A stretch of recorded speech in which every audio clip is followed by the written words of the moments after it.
Usually the gnarlier the situation, the more exciting it is to me. If you are clear with people of what they're signing up for and what's expected of them, then you're opting onto the bus. When I worked at Zynga, we sort of infamously in the media, it came out that we had renegotiated unvested equity with some executives instead of firing them. And Nolan's like raising his eyebrows right now. So I'm like, you can go. This is very easy to go dig up. I don't actually care. It is not a thing I would like lay down and die for. But you know what? We decided as a management team that this is what we're going to do. And it was my job to build that out. Playing the martyr does not win. Like, there's no winning in this. But I'm also, who I am is my word and my perspective and showing that I am not afraid to say it.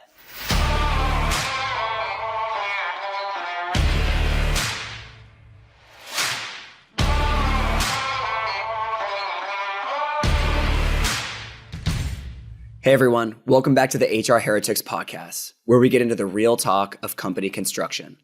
These are the conversations that happen between founders, chief people officers, and board members behind closed doors. We're heretics in this industry because there's a culture of silence around important business topics, especially with people. But on the show, we tell the truth and expect the same from our guests. We launched the show last week with Patty McCord and want to thank all those who listened and shared the episode with their friends.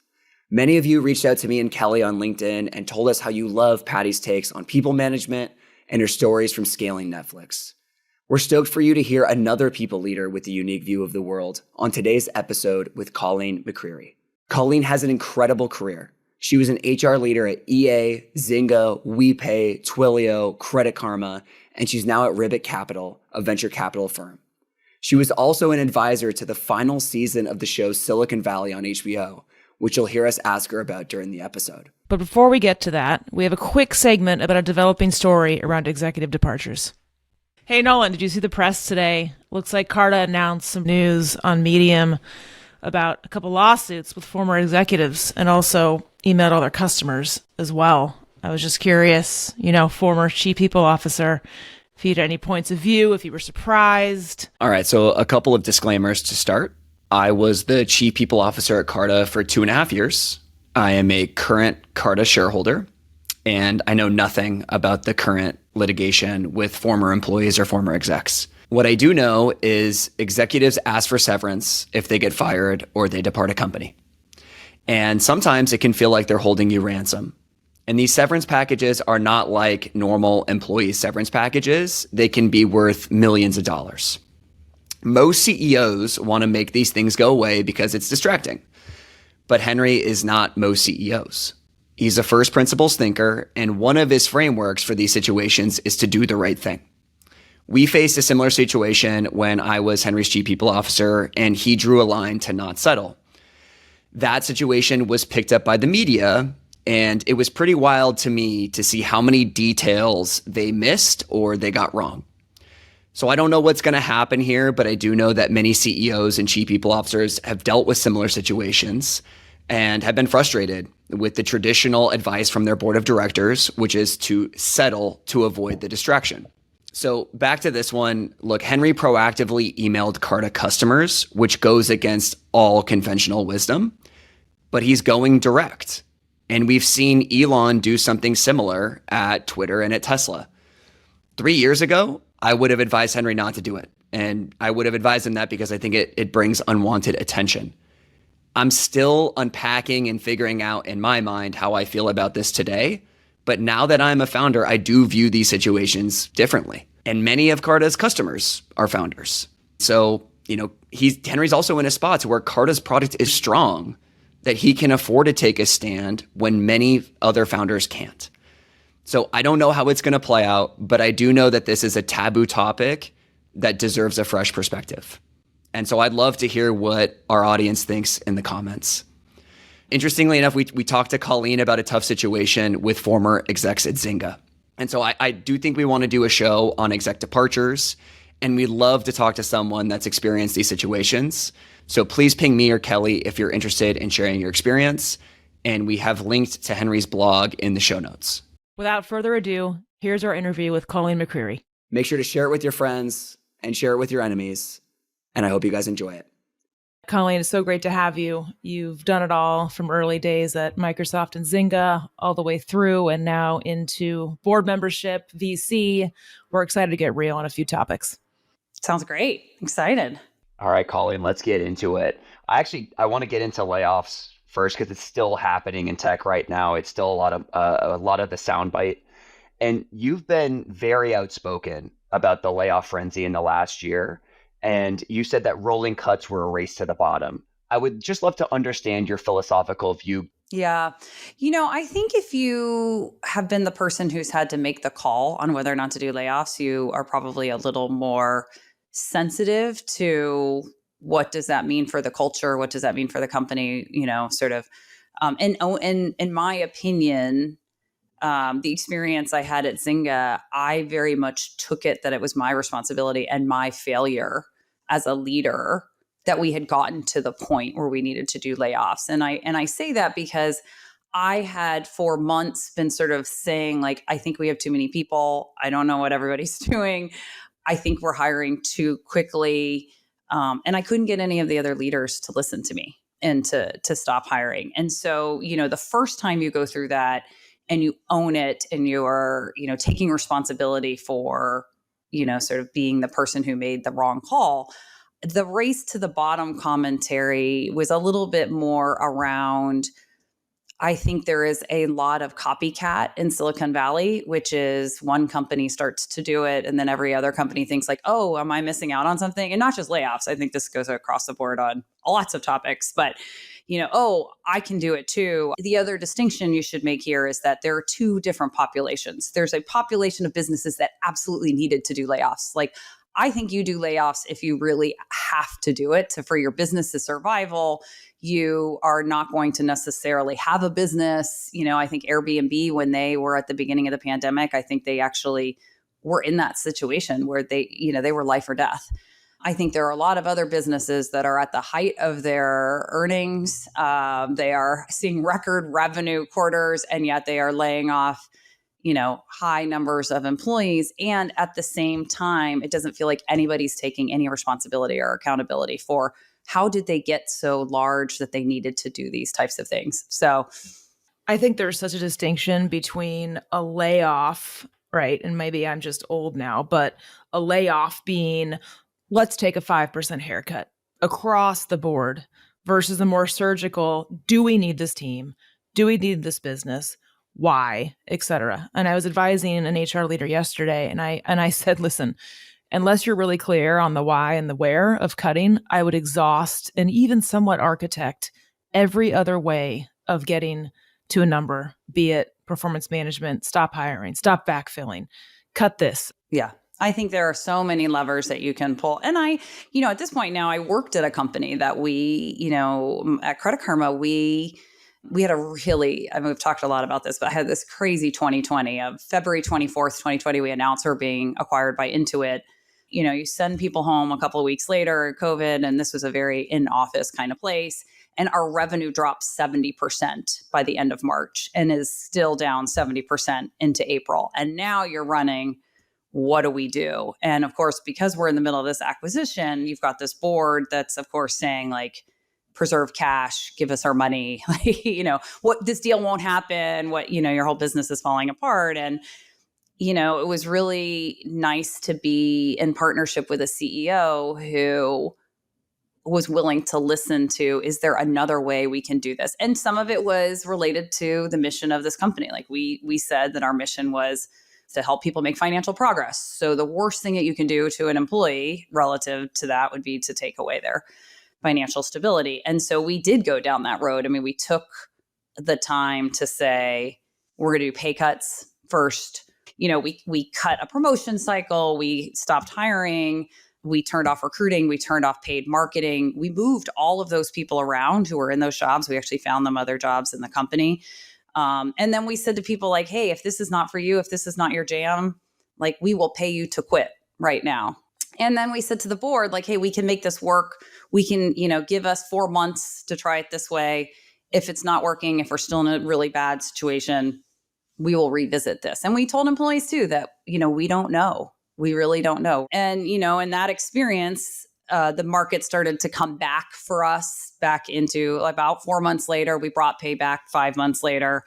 But it takes a lot of trust and a lot of willpower. And it is not the easiest way to do all of those things. Like that is certainly not as quick as, hey, if we had laid off 15% of the company right away, or we just cut all of these things. It sounds like you guys actually had talent planned appropriately for where you were and then where you were going.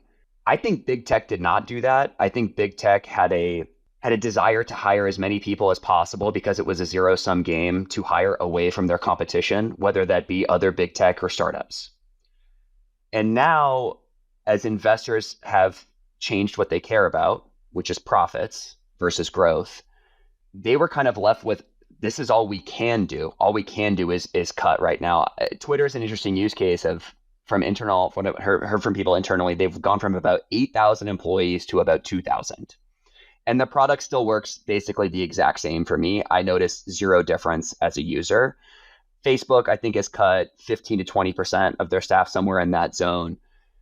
I'm curious to get your take on it, because as these companies had gotten a little fat and now they're trying to get fit, they made these mistakes. But how do you think that they should have responded after making them? Yeah, it's funny you use that analogy, because for a long time, for years, even before all of this chatter, I used to say that layoffs were the diet drug that people use before they go on vacation, right? So instead of like eating well most of the time and working out, you go to the smorgasbord or the buffet in Vegas and you get yourself full. And now you're like, oh crap, I'm trying to get into this bathing suit.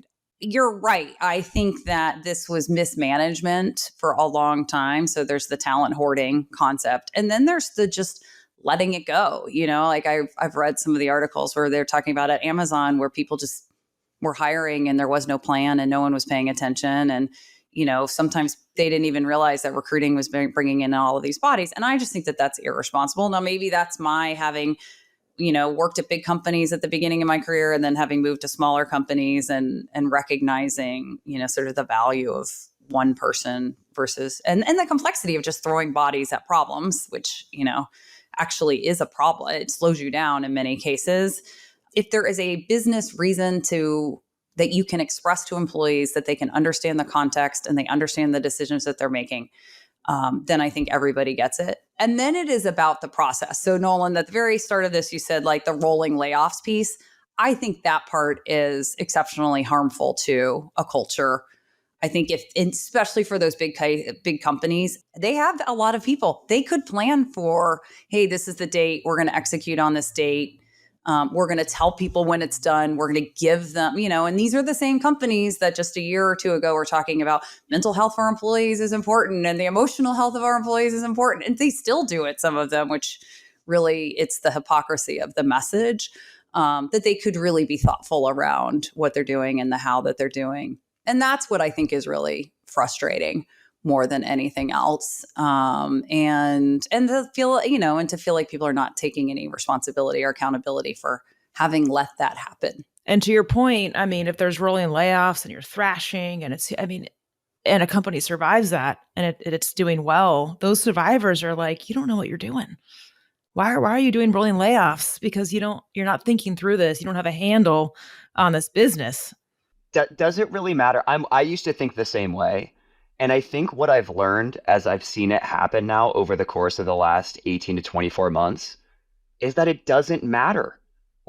People are fine. The companies are actually doing better today than they were before. And so I think we have this, I agree, there is a better way to do it, but it's still getting done and it may be very messy and we may not like it. But my question to you guys is, does it actually matter? I do think it matters. And I'll say it in two things. Number one, there's a combination of the market itself, the overall economy and the market, which is creating better market value. I don't necessarily know if I would say that all of these same companies are more productive or are necessarily. I think you could look at Google right now and the AI space and the AR market. And I think that they are behind and that they, for all of this created additional distraction. Some of these companies you can get very comfortable. And so there's a lack of potentially desire to win at all costs, right? And I don't think necessarily everybody who is left at those companies has that same sort of fire. I actually think Twitter did do a good job of that. They did frame for, if you're here, you're going to be here for this reason, and this is the culture we're going to have. And then I think they fired some people up around it. So, I don't think that I think they actually set expectations appropriately. I don't think I would say that at all the other companies. And then I also, from what I am seeing on the vantage point, is there are people who are exceptionally strong who sort of just said, like, screw it, I'm done, I'm out. And they either, are going to start startups or they're going to other places. Like, from what I understand from talking to my peers and other people who work at these companies, is a lot of their best people did opt out. So their attrition is low because there aren't a lot of jobs. But as we know, the best people always have other places to go. And a number of those top people said, screw it. This is not for me. I don't want to be here anymore. And they could afford to take those risks because they probably were doing so well at some of these companies that they were in a very comfortable position to be like, this is finally my siren song. And we are hearing this, that like attrition of top performers at those companies is high right now. I think the only thing that matters is the clarity of what that company stands for and the expectations. We can have opinions on the right way or the wrong way to do anything. But what every company has a right, every founder, every CEO, every board has a right to do what they please. Of course, there's a threshold, but what matters is that clarity of that expectation and being transparent about it. It's when you get fuzzy, unclear, back and forth, talking at both sides of your mouth, which I would think, I would say that most companies fall into that camp. Like, you have the 30% that are really clear, whether it's Twitter or someone that's like, beautiful at how they do things. That's actually okay with me. It's okay to be polarizing. It's not okay to be unclear. 100%. I mean, this is the touchy-feely Brene Brown, clarity is kind, right? And I think it's the same about return to office and how you're paid and all of these other things that hey, if you are clear with people of what they're signing up for and what's expected of them, then they're opting, I always say you're on the bus or off the bus, then you're opting onto the bus. You are choosing as an adult whether or not you want to be on this bus, and you understand it is when it is not clear, you don't know where the bus is going, it's taking all these other directions, you turned around, you left people's luggage on the side, all of that, when things get all screwy, I think is when you lose trust and frankly, you just waste time and keep having these same conversations over and over instead of moving on to the work that needs to get done. Hey everyone, we'll be right back in a moment after a word from our sponsors. Hey everybody, your co-host Nolan here. High performance and great culture should never be at odds. They're better together. With Lattice People Management Platform, companies efficiently run people programs that create enviable cultures where employees want to do their best work. Serving thousands of customers of all sizes globally, Lattice helps everyone work better together. Learn why companies from Slack to the LA Dodgers choose Lattice. Visit lattice.com/HRheretics today. That's Lattice, LATTICE.com. Have you ever had a negative experience hiring execs? I certainly did at Carta and DoorDash, and that's why I started Continuum, the modern exec search firm. Continuum connects execs and senior operators to venture-backed tech companies for fractional and full-time roles. You can post any executive level role to Continuum's marketplace and search through our database of world-class vetted leaders. Continuum will immediately surface your opportunity to relevant operators. They'll express interest and show up in your inbox. It's like magic. There's no platform or hidden cost. You only pay the person you hire, and you can cancel at any time. HR Heretics listeners get 15% off their first month. If you're thinking about hiring an exec in the middle of a search right now or don't know how to solve a problem, I get it. Scaling is hard. So check out Continuum in the description below. Ping me on LinkedIn if you have any questions, or head to joincontinuum.com. One distinction I'll quickly make, because you guys are right. I think at big companies, post-product market fit, clarity is expected and should be part of the expectation. I think if you're joining a Series A or Series B company that doesn't yet have product market fit, part of the expectation for you taking that is that, hey, we are going to have a lot of fog and we don't know exactly which direction we're going to go in. And so we should expect things to change all the time. And I think as companies have raised a lot of money in the last few years, many people have been going earlier with the expectation that it's going to be very similar as working at a big company. And that is not what you are signing up for.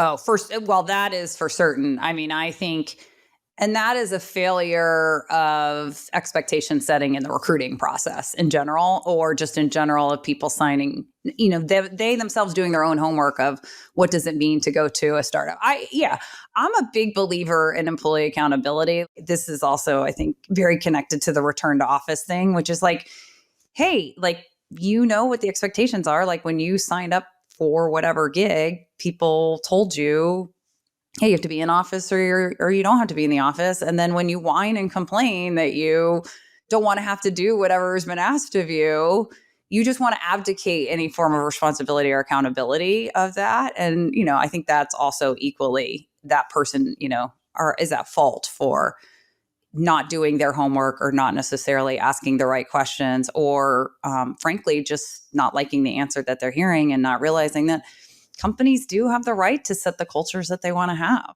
Nolan, I'm 100% with you on that. And it has not always made me the most popular to say that, but I very comfortable with doing it. And on that, the CHRO role is kind of like everyone's looking. Everyone has an opinion on how you should do your job. And it's been a heavy couple years. I'd love your view, Colleen, on sometimes the burden of having a strong point of view, as we do in this job, and being a female leader on top of that in this job in venture, which has traditionally been, right, sometimes we're the only female in the room at the C team. I don't say it to whine about it or anything else. Like, I'm really proud of, my profile work, the good, the bad, the stub, the toe, like those kinds of things. But I think if you do not have a point of view, and this is for any role as a leader, and you are afraid to say that point of view, and you should, have data to back it, then you shouldn't be taking those roles. Like, like at the end of the day, if you put usually I say like a VP or a C-level title next to your name, you are signing on to the responsibility of having a point of view and supporting the business and, having to make really hard choices that are not always going to be beloved. And in my own personal case, I do think the quote unquote HR role has a little bit, I always say it's like this, Snow White to Darth Vader assumptions that people have in their head. And I think especially when women are in the role, there is this expectation that you're going to be this sort of grandmotherly, sweet, nice sort of, and like I at least learned that lesson early that I need to clarify for people quickly that when I am in the room, that is not my natural go-to. And I am not going to respond in that way. And you have to reset people's expectations. I think it's very easy, we all kind of say this, like it's very easy to blame the head of people for everything you don't like in a company. And, there was a big phase that I don't think LinkedIn and social media has really helped talent leaders for a while around, I'm the chief happiness officer, I'm the CEO of culture, or these kinds of things. So you allow every other leader at your company off the hook and to like abdicate any responsibility around these things. Like at Credit Karma, our CEO was very adamant about people having to return to office. Like it was his thing. But I was the voice of all of those things. I'm the one who had to send the emails. I'm the one who had to answer all the Slack messages. I'm the one who was vocalizing, this is how we're going to do it. I had to put all this stuff together. And, and just the vehement that people were so angry about it. And yet, if you actually knew me at all, and I don't work there now, so it's really easy to do this, but like, if you knew me at all, you would have known that I was remote back 20 something years ago at Microsoft. I had, was like, hey, all the work I do is on the East Coast. I met this guy, he lived in Charlotte. We've been married 22 years now, so it's turned out okay. But like, I worked remotely from Charlotte, from my team in Seattle, and I convinced everybody to do that. My head of recruiting at multiple companies was remote in other places. I don't actually care. It is not a thing I would like lay down and die for. But you know what? We decided as a management team that this is what we're going to do. And it was my job to build that out. And I think the tenor and tone that people feel, and I think, this is where the sort of social media culture has sort of determined this, just sort of like mean-spirited. And I think when women in particular are very strong, there is a lot to say about, the style of which you communicated that and how you communicated that and what that means. And yeah, I mean, I feel like I've taken a lot of heat over the years, but I will also say some of it was me needing to learn that like, I can't take all of this on my shoulders. And I had, in like the RTO example, I had to ask my CEO to be like, finally, you have got to step in here. Like someone else has to do it. And I think playing the martyr does not win. Like there's no winning in this, but I'm also, who I am is my word and my perspective and showing that I am not afraid to say it. That's just, I think, quote unquote, a brand I guess I have now, or I was that girl in the second grade and I'm still that woman at 50. So some things never change. You're speaking for a lot of us with the RTO experience. So 100%. I mean, real talk, have you ever had to make a tough choice based on that, Colleen? Because you and I've talked to a lot of folks, and usually it's the HR leader that feels this isn't working, the founder, the CEO, but I have to make it work. I have to make it work. And sometimes they stay in a situation for years that is, can be unhealthy. Have you ever had to break up, and can you demystify that? Is that okay to do? Yeah. I mean, I have a couple of different experiences. I mean, one where I didn't break up right away, but I really took it on the chin. When I worked at Zynga, which probably has a number of examples, but we sort of infamously in the media, it came out that we had renegotiated unvested equity with some executives instead of firing them. And Nolan's like raising his eyebrows right now. So I'm like, this is very easy to go dig up, because it came out in the media as like we were taking stock away from all employees. Like, it's not exactly what happened, but we had 3 very senior executives who, as you scale, weren't quite making it. And our CEO, for all of the things, didn't actually want to fire them. He was just like, hey, we're going to have to hire over these people.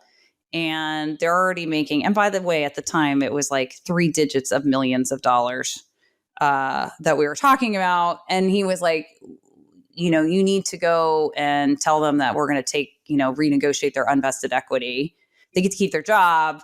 And you needed to make that happen. And I fought him, our COO at the time, our board. I mean, I fought for 6 months before, like, this is wrong. You just don't do this in the Valley. This is going to be painful. Like, we shouldn't do it. And I lost the battle, and I don't think that was the battle I was willing to quit over at the time. And I think it was the right call. Like, I don't think I should have quit over that, but I had to be the messenger who had to go and do that. And frankly, what's interesting about that story is that 2 of the 3 executives stayed and did stay, which never got reported.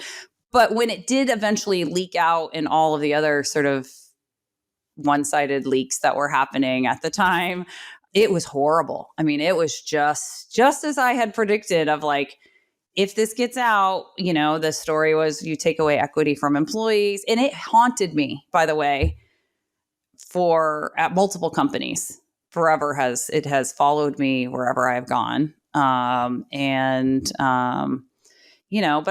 I think if there are if you are morally challenged, if you are super ethically challenged, if there is something, you've got to walk away. And I have been in an experience where I, was somewhere that you would not be able to find it, but, and there were some things they wanted me to do. And I think it's because I had just left something like a Zynga, which was very aggressive and high profile and all those kinds of things. And I was just like, that's not who I am. I won't do that. And my advice to a lot of, I don't think this is just for the HR space, I think this is leadership in general, but it's like, do not put yourself in a situation where you have to stay somewhere for the money. When I was at Zynga, I lived in a 2-bedroom condo with my husband, my son, and my sister. And I drove a Prius that was like 10 years old. And I have forever lived a lifestyle that would allow me to walk away. And I think that is the best advice I can give to somebody, is that don't ever be in a situation where you are going to compromise who you are because you need to for the money or the title or something like that. Colleen, that story is incredible around taking unvested equity away. I've actually been in a similar situation, and I've heard this soundbite multiple times, and it especially comes up when layering is discussed. And I'm curious, reflecting back on the story you just told, obviously the media picked up on a narrative, and I'm sure that was very hard from a recruiting brand standpoint, but was it the right decision? I think we should have just fired those people. That would have been the right decision. I mean, honestly, they ended up not being the superstars anyway. So, and I have been asked, by the way, multiple times over the years since by CEOs and other people like, hey, I know you, the people who thought of it positively or wanted to do it themselves would come back and ask me like, how did you? And I will often say, you should fire that person. I think that is for everybody involved, probably would have been the better decision. And maybe if the employee had come to me and said like, I can't do this job anymore, which actually in one of those cases, I think he was sort of on the bubble too of like, this is too much for me. Maybe you would get to a place that similar to, I think, other situations where we have had maybe less high profile employees and they end up in some sort of, life situation that you need to like pause vesting or rethink about some things. I think there's some either, but no, end of the day, my answer would have been, we should have fired them and moved on. And then you would have gotten that unvested equity back anyway. Transitioning to a lighter note really quick, just for some fun. I have to ask about Silicon Valley. How did that happen? And how was it? I have not watched it yet because it's too close. It's too much. Yeah. So I was approached by a friend of mine who was a VC and somebody actually I had known since he was like an intern in college. So we'd gotten way back. And he was hired full time to be in the writer's room. Like he had like a SAG card or whatever it is to be full time. So he was like, VC 2 days a week and Silicon Valley writer 3 days a week or something like that for like a year and a half for a couple seasons. And I guess, I did start watching the show. I couldn't watch it initially, to Kelly, to your note of the like, it's too close. And my old CEO, Mark from Zynga, had been an advisor in the first couple seasons. He's on the show. And I kept saying like, something that I did is going to end up on the show and I'm never going to recover. And turns out that for their final season, the company on the show was going to get big enough that they were going to have an HR person. And so they wanted somebody who could both kind of share stories, but then also be like the model. So that character in season 6 is modeled after me. Her name is Tracy. And even down to like, she has a bulletin board that's like a whiteboard behind her. And so like sort of desk, it's very interesting. Anyway, they asked if I wanted to do it.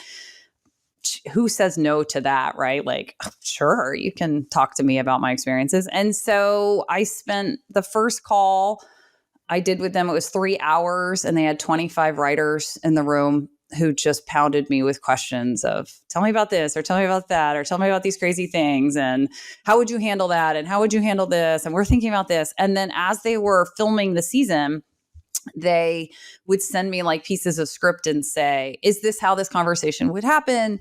Is this what you would say? I mean, they were so good about like somebody new is starting. What do you call that? Like new hire orientation or, an offer letter or like all of these little details that they wanted. Or there's a whole scene where the CEO punches somebody and then, they're like, how would you handle that? And I was like, well, if you're trying to make it funny, I mean, I'm sure it would have been me. I was like, you'd have the head of HR and the general counsel, like both sort of like figuring out like, how do we handle this? And what do we do? And what's the messaging? What happens? And I said, and so it was really funny to see what they did decide to bring to life and not bring to life. I didn't get paid very much at all for it.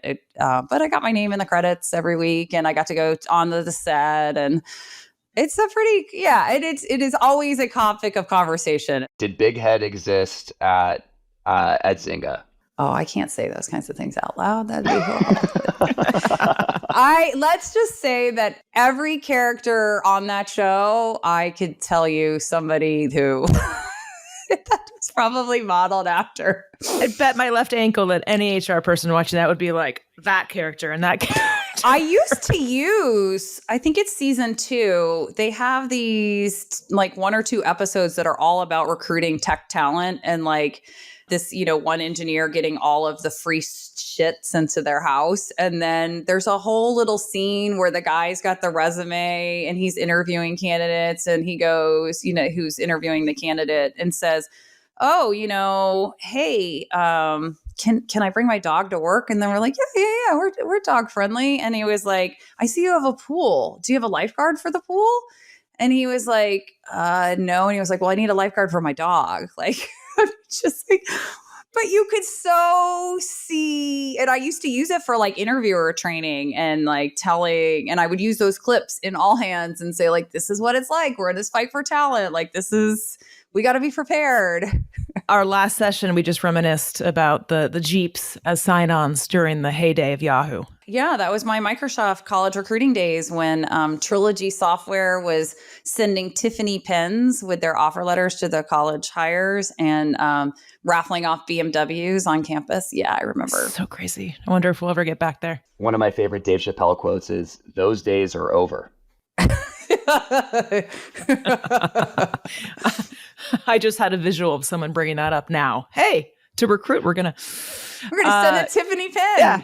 What do you think about this program? And just getting like deer in headlights. So pivoting a bit, Colleen, let's talk about M&A. Oh, yeah. You just recently went through it. I'm sure you've done it multiple times before. As we all know, myself included, there's ups and downs and stories and do's and don'ts and so much.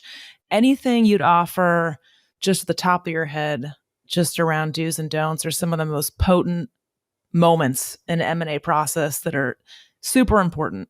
First of all, I would say it's better to be the acquiree than the acquired, but we'll start with that. Maybe not. Maybe it probably depends on the situation, but I way preferred being the person taking the company versus. Yes. So I've been on the both sides, but on the having been acquired side, I've been through it twice. I joined Climate Corp right when that acquisition was happening. So that was, I wasn't in the diligence or anything. I knew it was happening, although we were, and Climate Corp was being acquired by Monsanto. And so I was joining a company being acquired by this big, huge name, which, by the way, I have this whole history. I always joke about I needed to end up in VC land because I had worked at all the other evil empires along the way. I really need a bank, but pretty much I had really sort of. What are you going to do next? I know. I don't even know where. Politics? I don't know. No, I'm not doing that, but that's probably the last one. I would love to see that. That will not happen. What you always have to remember on either side is that when you are being acquired, those people did not sign up to work at that company. They signed up to work for, the original company. And I think that there's a lot of ego that gets involved with why are people not excited to be at this company? Like, we're so great. We're so amazing. We're this big, huge brand. Like, you should love us. Why don't you love us? We want to just love you and like you. And you're just like, but that's not what somebody. It's not you, it's me. Right. It really is. Like, that's not what someone signed up for. So I think, you always have to keep that frame of reference in mind. The Credit Karma one was unique in a lot of ways. Both Climate and Monsanto and Credit Karma and Intuit, in my experience, were set up to be independent companies. So sort of, they use the LinkedIn Microsoft model, which I think did a really nice job and still, does a pretty good job of really allowing them to retain a lot of their uniqueness. It's very hard for companies to live that. They acquire, it's just too hard to, like, but you're ours and we want you to be ours. And so, one of the lessons I had learned from having gone through it twice was to write everything down in the process and really get nitty gritty around what does independence mean, who is controlling all of these different levers, what are the stages that we're going to revisit, what are the qualifications that we're going to do to revisit. And that was super helpful. It was essentially our constitution of how we were going to operate with one another. And then you had something that you could point back to a lot of times to say like, hey, we agreed to this. And I also think the other lesson I really tried to employ in the process was trying to understand from the other side's perspective why they were doing this deal, what was important to them, and approach any discussions from how you can get to a win-win on both sides. So, for example, with the Credit Karma Intuit deal, I, was fortunate enough that my boss from Microsoft 20 something years ago runs all of Total Rewards now, and all of the, sort of nitty gritty around equity and pay and benefits and separate 401k plans and all those kinds of stuff. Like, that's in her world at Microsoft. And so, I spent a lot of time on the phone with her, and she was great. She put her M&A people in touch with me so I could try and understand like what the concerns would be from the Intuit side.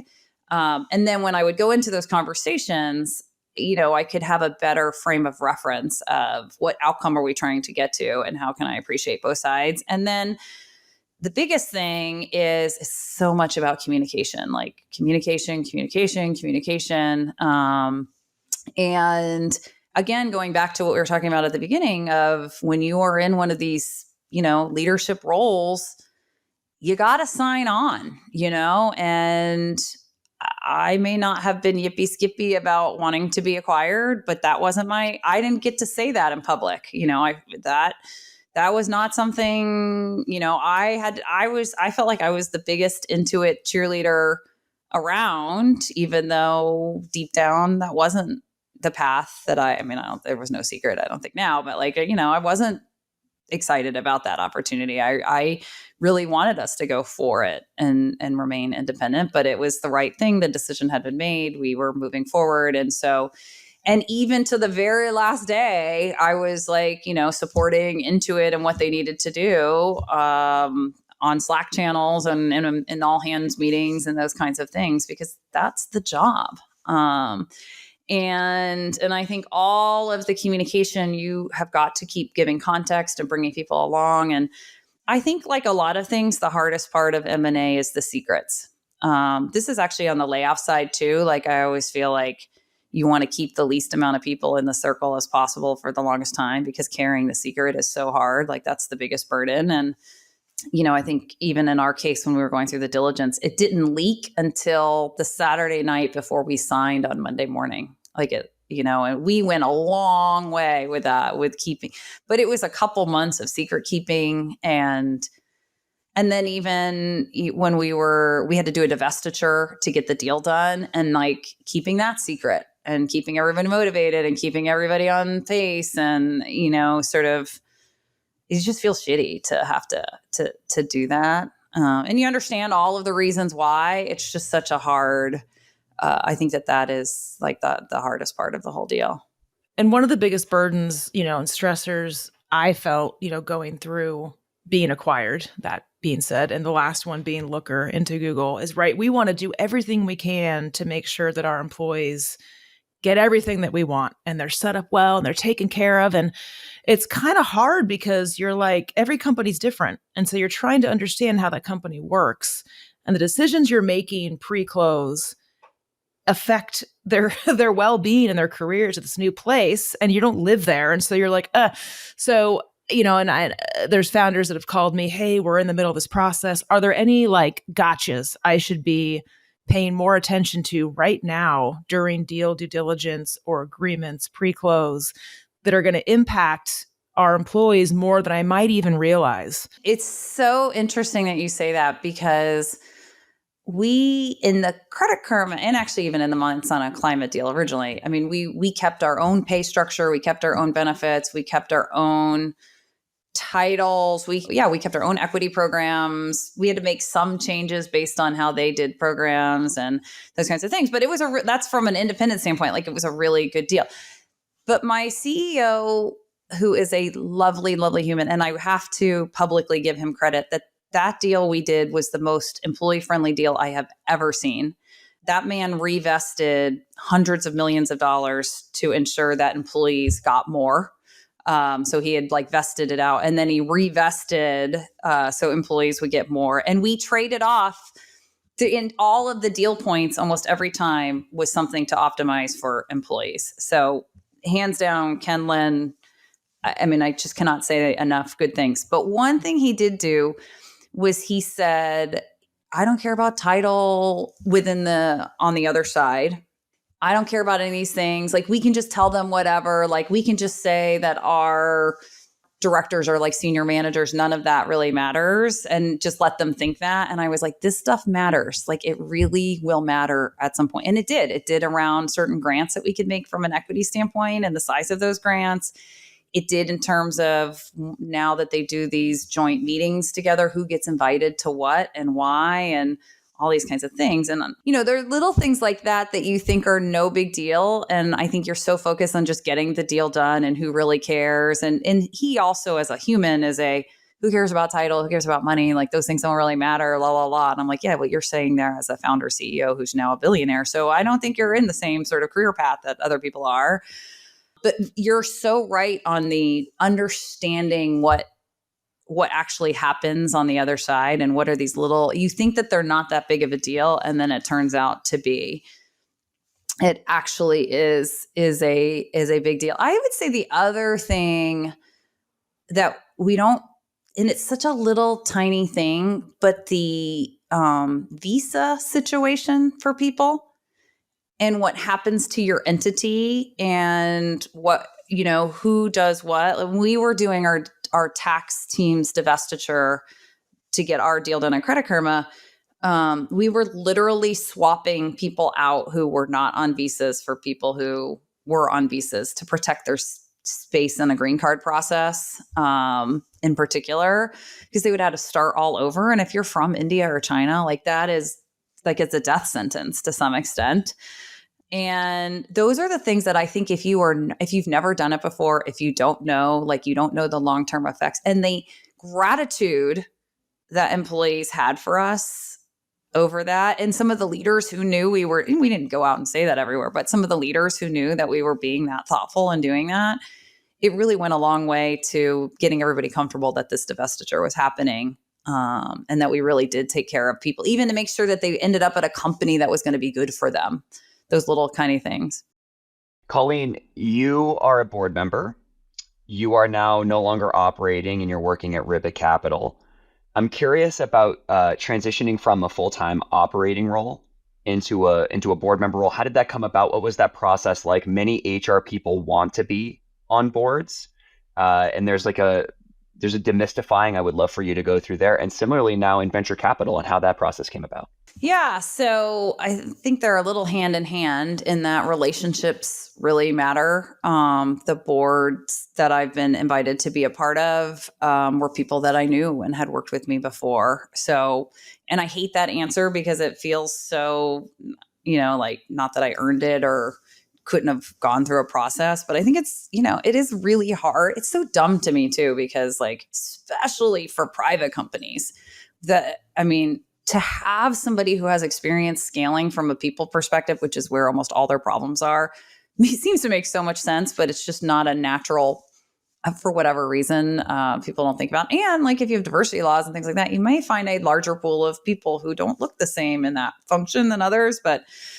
so it was about relationships. I mean, people who had worked with me before and who trusted me, who asked me. And I will say the few times that I have been invited to board searches, they generally are pretty progressive CEOs around people who are intentionally looking for someone either from a business reason. So they have a business that's like sells into HR or something like that, or they are a heavily talent focused leader and they, want somebody who has been through that scale. And I think the other thing too is I have said no to board seats when they're either not something I feel like I can add value to, or frankly, it's just not something I am very excited about, or the people I'm not excited about. And I think that credibility, like the headhunters that I've turned down a couple times, have come back to me. So I think there is a little bit still of that dating process. If you, sort of say no a little bit, they still want you a little bit more. But I would say this is where relationships matter and how you treat people matter. And you never quite know who in your circle is going to come back around, and not to be afraid to put it out there. Like, I was very open when people would ask, felt for, former execs that I worked with, things like that. Like, hey, I really want to I'm looking for some board seats. It was important to me. I felt like that was the next step. And I put it out into the world that this was something that I wanted. I wasn't shy or ashamed or, I don't know, too humble to say. I'm like, I feel like lots of people do that. And I was intentional about making sure that I did it in the right way, but that people knew that that was something that I wanted. The job in the VC world is also a relationship, but it's not. I would never, if you had asked me a year ago if I would be at a venture capital firm, there's no world that I would have ever imagined that happening. It was not some lifelong dream. So the firm that I'm working at, Ribbit Capital, it was started and run by someone named Mickey Malka. Mickey and Ribbit were investors at Credit Karma, and he was on the board of Credit Karma. And he also was the head of the comp committee. So for HR people, he was my comp guy. And even in the interviewing process to go to Credit Karma, which I'm sure, like Kelli and Nolan, maybe you experienced this in your past before you started your company, but like I was a very long date. Like I usually spent like 6 months talking to CEOs before I would finally decide to take the job. And one of the things was I was like, hey, I want to talk to the head of your comp committee because I'm not taking this job without knowing who this other person who's going to influence decisions I make. And it's funny because he wasn't part of the process, evidently, and I was like, I won't, this is not going to happen. I think it's so crazy, but I was like, I want to meet this person. So we met and I really liked him as a human then. In fact, he did a really good job of making me a lot more excited, and not about the business, but about who the CEO, who Ken Lin was and why. And that's part of Mickey's character. Like he is truly one of the most thoughtful people and he really does care. I mean, he'll tell you at the end of the day, like companies win by people and brand. Like those are the things that matter. And so I knew this person, worked really closely. We had a lot of big comp battles at Credit Karma. At one point, I was literally like having to navigate to switching people off of the compensation committee and putting other board members on it and those kinds. I mean, it was, so he saw me and then he saw through all of the deal and everything else. And so when I sort of made the decision that I was ready to leave, he was one of the first people I reached out to. And his thing was like, go take 6 months off. Like you deserve a break. I'd love to talk to you. And of course I did take time off, but I also was antsy about like, what am I going to do next? And I know it takes a long time. So I started meeting all of these CEOs, and people who follow me know I called it the Bachelorette because it was, I was in this fortunate position of having a lot of inbound attention and not knowing how I was going to filter it all. And even one week I met 8 CEOs in 8 days. So I was like on this like path. One of the companies I was talking to was a Ribbit company. And so Mickey like randomly called me and said, hey, I heard you were talking to so-and-so. What did you think? What did you learn? And I sort of, played back what I was thinking about it. And he's like, I have a better idea. This is dumb. You should come work for me. And then you can help them. And I was meeting more people from the firm and deciding, and at the end of the day, I was only considering COO jobs too, which I think is kind of the other interesting point. Like I had been a CPO for 15 years. I had done this for a really long time. Like I don't want to be a big company CPO either. Like I never had that dream of like, I was never going to be the chief people officer at Intuit or Microsoft or where, like, this is not my jam. Like I like the build. I like knowing all of the people and helping them see where they're trying to go and navigating the strategy of what we're trying to get to. And usually the gnarlier the situation, the more exciting it is to me. And so the idea of being like a paper pusher at the top is not what I would want to do. And so I was like, and I had, been fortunate in my last job to be basically the chief of staff for CEO. And then I was running all of comms and social media, internal and external PR. I was the company spokesperson on the business, all these kinds of things. And so I was like, I got to do something else. And I finally got it, like the brass ring. I had these 2 COO offers, and then I had this Ribbit thing. And at the end of the day, one is I really love Mickey, who, is technically my boss and runs the firm, number one. And number 2 is I was tired. And I think if I had taken those COO jobs, I don't think I would have been at my best self. And both of them would have been a lot of what I had to do before, which is like be the courageous, carry the water, make all the hard calls. And I just don't think I was ready to do it, honestly. And this was, and I will say I've only been at Ribbit for about 4 months, and I've had to learn a whole bunch of things I didn't know. There's a whole bunch of spaces. Like, I had never done anything in crypto. We still do a lot of crypto. It's really fascinating. I have a suspicion that I will want to go back to being an operator because I don't know how we all get rid of that. But this is a really great place for me right now to still be in learner mode and operating, and I'm just learning a new perspective that I never would have had. So I feel very fortunate that I just met somebody who had this very different vision of the world, and is letting me kind of try it out. My 2 takeaways from that is ask for what you want and build lasting relationships. And we all have to do that, especially in the CPO role. Let's get to our rapid fire questions, Colleen. So it's called Talent Rules. We want to know who is your best hire and why. Okay. So the best hire I have ever made, and it's probably because I worked the hardest for it, and he would laugh if he heard this, but his name is Mike Vernal, and I hired him at Microsoft and out of Harvard. I think I had lunch with him every week for like a year and a half. I was in Boston, like working it.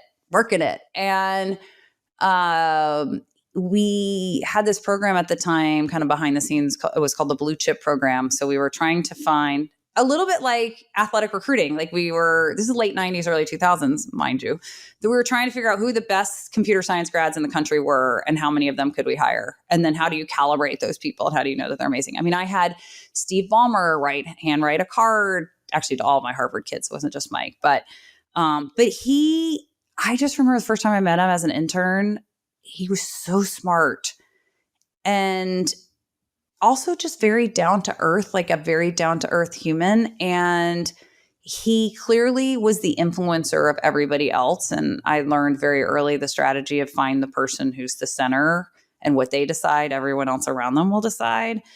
And I mean, we crafted like the job that he wanted, and I negotiated this huge signing bonus for him to get him there. And he is Latino by background. So, and we were paying attention to that then, all these kinds of things. And when he came in, he really did crush it. Like, he just rocked it for the couple of years he was there. And then of course he went on to be like one of the first 40 people at Facebook, and then became their CTO, and then went on to Sequoia. But yeah, this is the Sequoia partner, right? You hired him out of New Grad?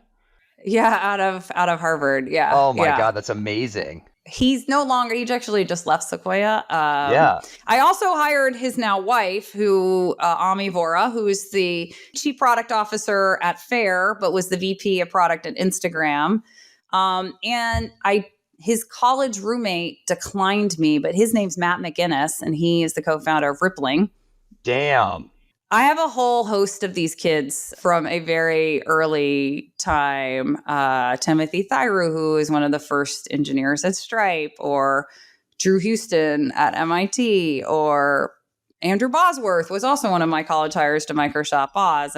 Holy shit, Colleen. There's like a whole run of, and I'm still in touch with all these people, which is really the most fun part of them. We could do a show just on this. I love that. Love that. What is your favorite interview question that gets the best signal on candidates? So my favorite interview question is, what are your insecurities and how do they manifest themselves at work? That's a great one. I only use it with very senior people because I feel like it's mean. Even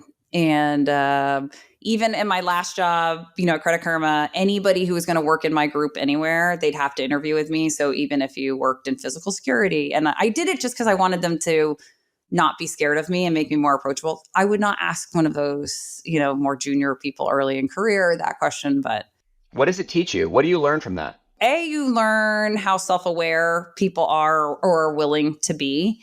And usually the best candidates will come up with sort of when I'm at my worst self, this is what I turn into. What's the best answer you've gotten on that, Colleen? I have to ask. The best one I got was somebody who was willing to admit that they had grown up poor and that money was their biggest motivator, and that if their money is at risk, that they turn into a really bad decision maker. We ended up hiring that person and they ended up being totally fine. But I think it's because they were totally honest about it was the reason we hired them. Normally I would have been like, oh, they could do some sketchy things. They also weren't going to be the CFO or the GC or something like that. But such a great question. Colleen, this has been gold. Thank you so much for the time. Thank you so much for the learnings. Our audience is going to love this.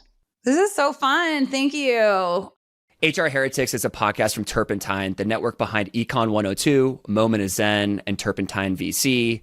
Subscribe, 5 stars, share it on Apple, YouTube, Spotify, anywhere you get your podcasts, all the things.